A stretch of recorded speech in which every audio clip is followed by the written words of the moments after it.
Lihat ini, lanjut Sultan.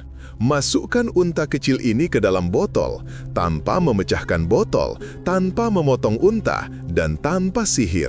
Jika kau gagal, kau tahu apa akibatnya. Assalamualaikum warahmatullahi wabarakatuh. Selamat datang di Abu Nawas Stories. Semoga kawan-kawan selalu diberikan kesehatan, dan yang sakit semoga diberikan kesembuhan. Amin. Kami berharap setiap cerita akan membawa manfaat dan menjadi pengingat kebaikan untuk kita semua. Selamat mendengarkan.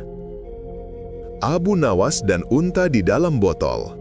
Pada suatu pagi yang cerah di Baghdad, angin gurun bertiup lembut membawa aroma roti panggang dan rempah dari pasar. Istana tampak sibuk seperti biasa, kecuali satu orang. Sultan Harun al-Rashid sedang dilanda rasa bosan yang amat berat. Jika kebosanan itu memiliki bentuk, mungkin beratnya lebih dari 3 ekor unta gurun. Sultan duduk di singgasananya sambil mengetuk-ngetukkan jari pada sandaran tangan. Para menteri berdiri kaku di kanan kiri, takut mengganggu suasana hati Sultan yang seperti awan mendung. Tiba-tiba Sultan berkata, "Aku butuh hiburan, panggil Abu Nawas." Para menteri saling lirik, ada yang menghela napas, ada pula yang tersenyum karena tahu bahwa jika Abu Nawas datang, maka hari itu pasti tidak akan berjalan biasa-biasa saja. Tidak lama kemudian, Abu Nawas datang dengan langkah santai, seolah ia berjalan di taman, bukan menuju singgasana seorang raja. Ia menunduk hormat. "Ampun tuanku, hamba datang," ujarnya. Sultan tersenyum nakal, senyum yang biasanya hanya muncul ketika beliau menemukan ide untuk menjebak Abu Nawas. "Abu Nawas," kata Sultan sambil mengangkat sebuah botol kaca besar. Di sampingnya berdiri seorang penjaga istana yang memegang seekor anak unta yang sibuk mengunyah entah apa sejak tadi. "Lihat ini," lanjut Sultan. "Masukkan unta kecil ini ke dalam botol, tanpa memecahkan botol, tanpa memotong unta, dan tanpa sihir. Jika kau gagal, kau tahu apa akibatnya." Para menteri tertawa pelan, menunggu bagaimana Abu Nawas akan tersandung kali ini. Abu Nawas mendekat dan mengamati botol itu dengan serius. Ia memutar botol, menatap unta, mengetuk dasar botol, bahkan mengelus dagunya seperti seorang tabib sedang mendiagnosis pasien.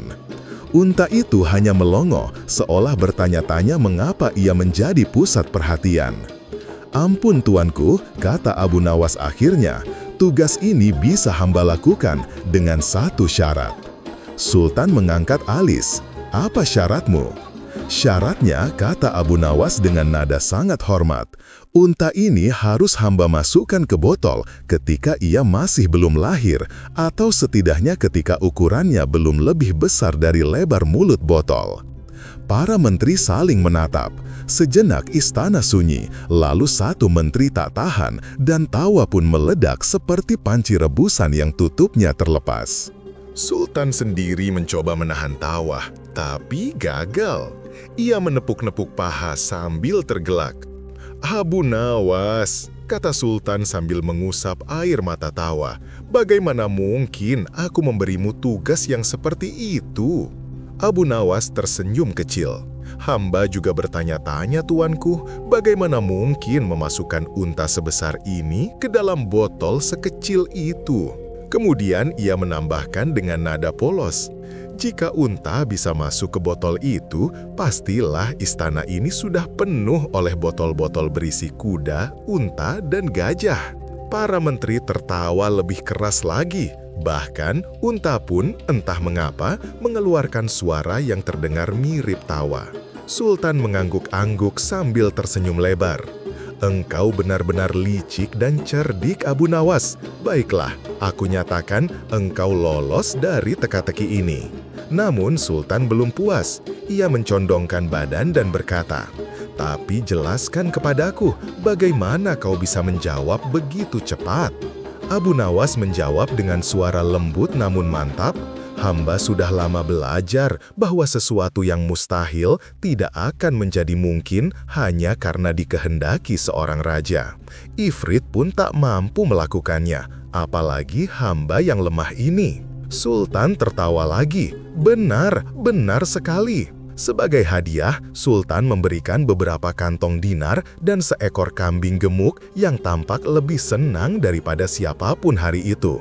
Abu Nawas menerima hadiah itu dengan syukur, sementara unta kecil itu dilepaskan kembali ke kandangnya, mungkin untuk menceritakan kepada kawan-kawannya bahwa ia pernah hampir masuk botol. Maka demikianlah berakhir teka-teki Sultan yang aneh itu, bukan dengan unta di dalam botol, melainkan dengan tawa memenuhi seluruh istana Baghdad. Terima kasih telah mendengarkan cerita Abu Nawas di Abu Nawas Stories Channel. Jangan lupa like, subscribe, dan nyalakan loncengnya agar tidak ketinggalan cerita berikutnya. Jika ada cerita Abu Nawas yang ingin kawan-kawan dengar atau ingin kami ceritakan kembali, silahkan posting komentar ya. Terima kasih.